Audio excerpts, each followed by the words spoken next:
السلام علیکم ورحمۃ اللہ وبرکاتہ۔ ہنستے مسکراتے پیارے پیارے ساتھیوں، کہانی زبانی کی جانب سے خوش آمدید۔ آج ہم آپ کے لیے لائے ہیں ایک سیر کی کہانی۔ جیسے آپ جاتے ہیں نا سیر کرنے، کبھی کسی دوسرے شہر، کبھی کسی باغ میں، کبھی اپنی نانی اماں کے، کبھی اپنی پھپھو کے، ایسے ہی یہ لوگ بھی گئے تھے سیر کرنے۔ عنوان ہے داؤد صاحب کا کنبہ، اور اس کہانی کو آپ کے لیے لکھا ہے احمد عدنان طارق نے۔ کچھ عرصہ پہلے ایک سہانی صبح داؤد صاحب اپنی بیگم، بچوں ماہگل اور معاذ کو پکنک کے لیے لے گئے۔ داؤد صاحب اپنی بیگم سے کہہ رہے تھے، کیا سہانا دن ہے، اتنے اچھے موسم میں شہر سے باہر انہیں پکنک کے لیے بہت سی اچھی جگہیں مل جائیں گی اور پھر سب بہت اچھا وقت ساتھ گزاریں گے، آؤ جلدی سے تیاری کریں۔ بیگم داؤد نے جلدی انڈے اور ٹماٹر والے سینڈوچ تیار کیے اور انہیں پلاسٹک کے ڈبوں میں پیک کیا۔ انہوں نے 2 بوتلیں گھر کے بنے ہوئے لیمو پانی کی لی اور ایک ٹوکری میں کیلے اور سنترے بھرے، اور ساتھ اسی ٹوکری میں بوتلیں بھی رکھ لیں۔ انہوں نے ایک بڑا فروٹ کیک اور بسکٹ بھی ساتھ لے لیے، اور آخر میں وہ کچھ چاکلیٹ اور ٹافیاں بھی ساتھ لینا نہیں بھولی۔ واقعی اس دن صبح اتنی شاندار تھی کہ باہر سیر کو جانے کو دل مچل رہا تھا۔ انہوں نے اپنی گاڑی میں سوار ہو کر سفر کا آغاز کیا۔ سردیوں کا سورج چمک رہا تھا اور آسمان سمندر کی وسعتوں کی طرح نیلا ہو رہا تھا۔ پرندے اپنے اپنے گھونسلے میں بیٹھے اللہ کی تعریف میں مصروف تھے۔ دور دور تک سرسوں کے کھیتوں میں پیلا رنگ پھیلا ہوا تھا۔ گاڑی چل رہی تھی اور اس میں بیٹھا داؤد صاحب کا گھرانہ باتوں میں مصروف تھا۔ راستے میں درختوں کا ایک بڑا ذخیرہ آیا تو انہوں نے سڑک کے ایک طرف گاڑی روک لی۔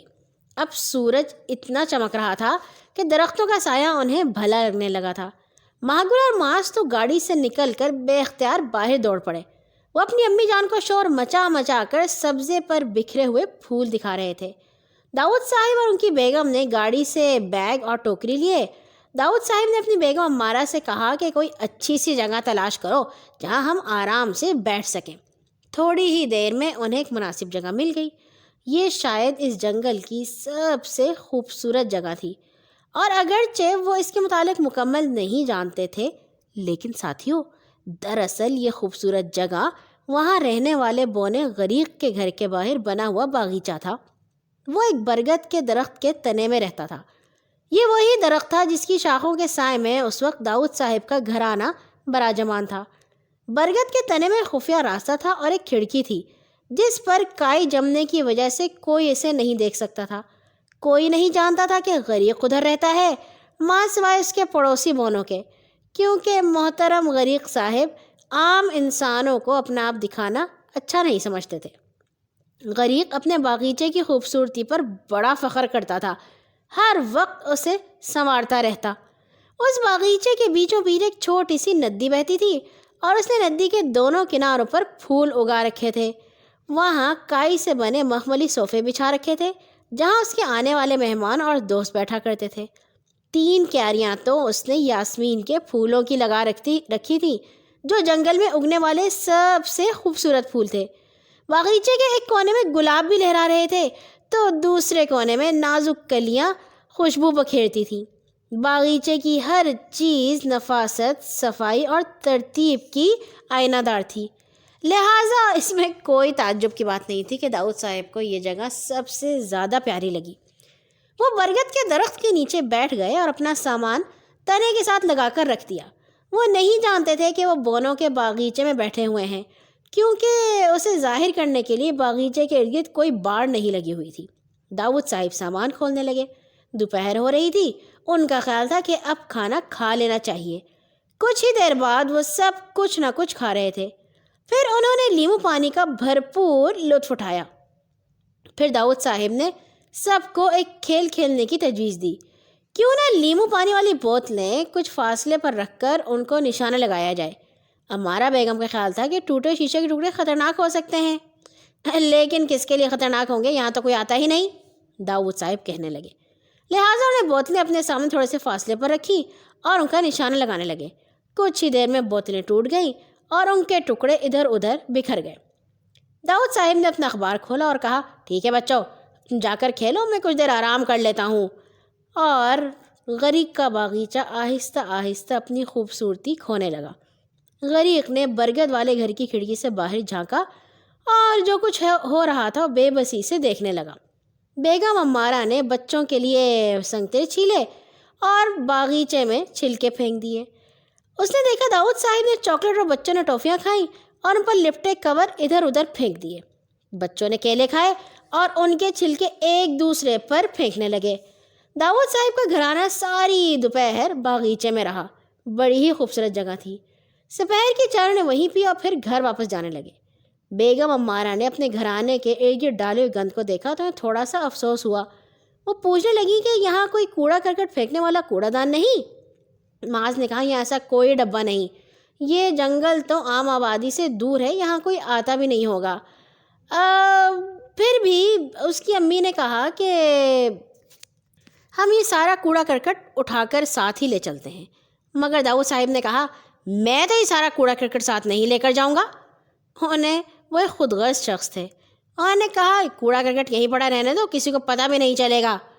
ماہگل کہنے لگی امی مجھے پھول بہت پسند ہیں، میں ان کے پودے توڑ کر ساتھ لے جاؤں گی، یاسمین کلیاں اور گلاب اپنے باغیچے میں اگاؤں گی۔ ماہگل نے یہ کہا اور پھولوں کے پودے جڑ سے اکھیڑنے لگی۔ انہیں ٹوکری میں رکھا اور گھر روانہ ہو گئے۔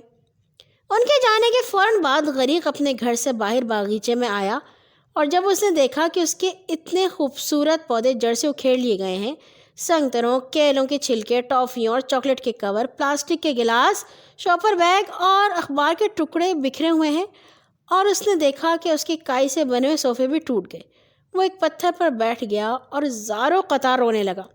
پھر اس نے جنگل میں رہنے والے تمام بونوں کو بلوایا۔ سب آئے اور انہوں نے اجڑی ہوئی شکل دیکھی۔ ان سب کو انسانوں سے کبھی نہ کبھی اسی طرح کی شکایت تھی۔ سیمی جو ایک بوڑھا بونا تھا اس نے بتایا کچھ دن پہلے کچھ لوگ اس کے کھیت میں بے شمار شاپر بیگ پھینک گئے تھے۔ نامی نے بتایا اس کی ندی میں کچھ لڑکے ٹوٹی ہوئی کانچ کی بوتلیں پھینک گئے تھے اور جب وہ نہانے لگا تو اس کے پاؤں کانچ لگنے سے زخمی ہو گئے۔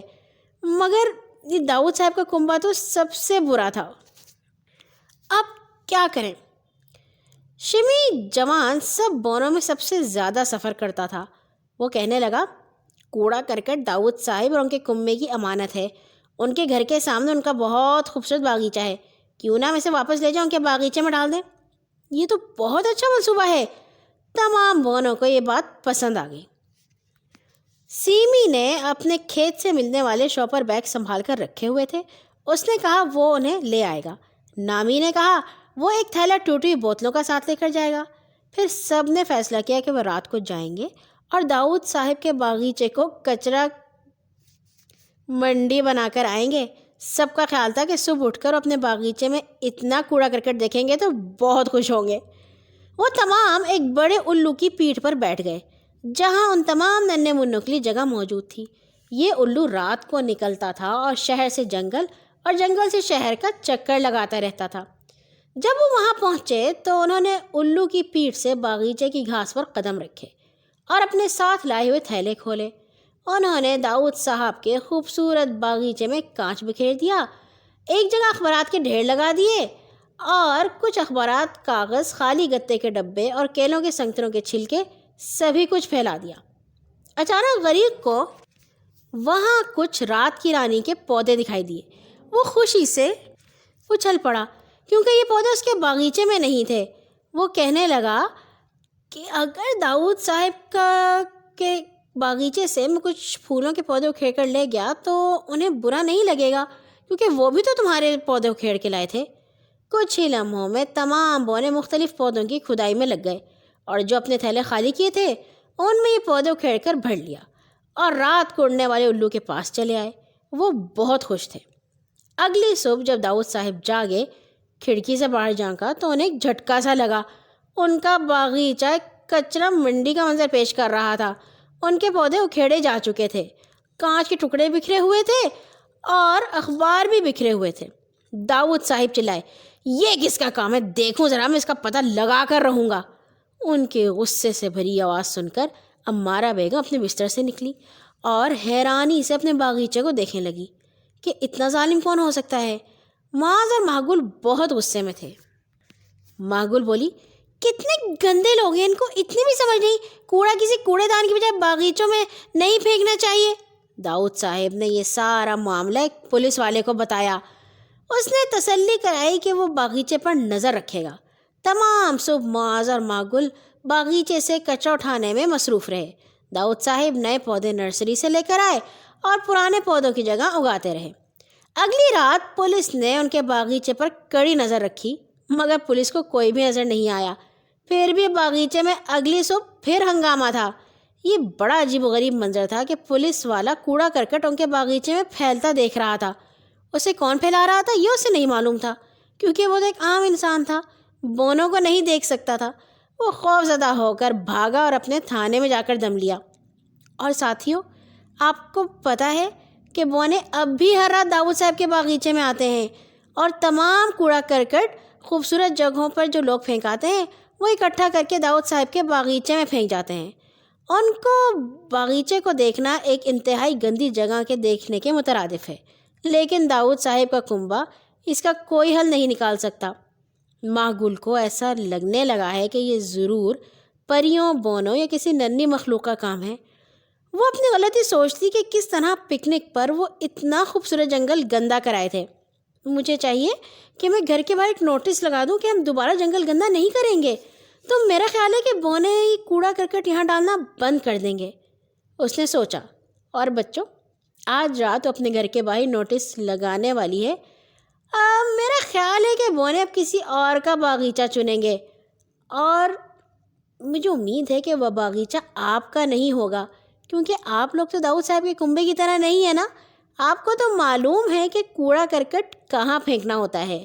جب بھی آپ سیر کے لیے کسی خوبصورت جگہ، پہاڑوں، جنگلوں یا کھیتوں میں جائیں تو بھی آپ کا باغیچہ بونوں سے محفوظ رہے گا، کیونکہ آپ تو بہت اچھے بچے ہیں۔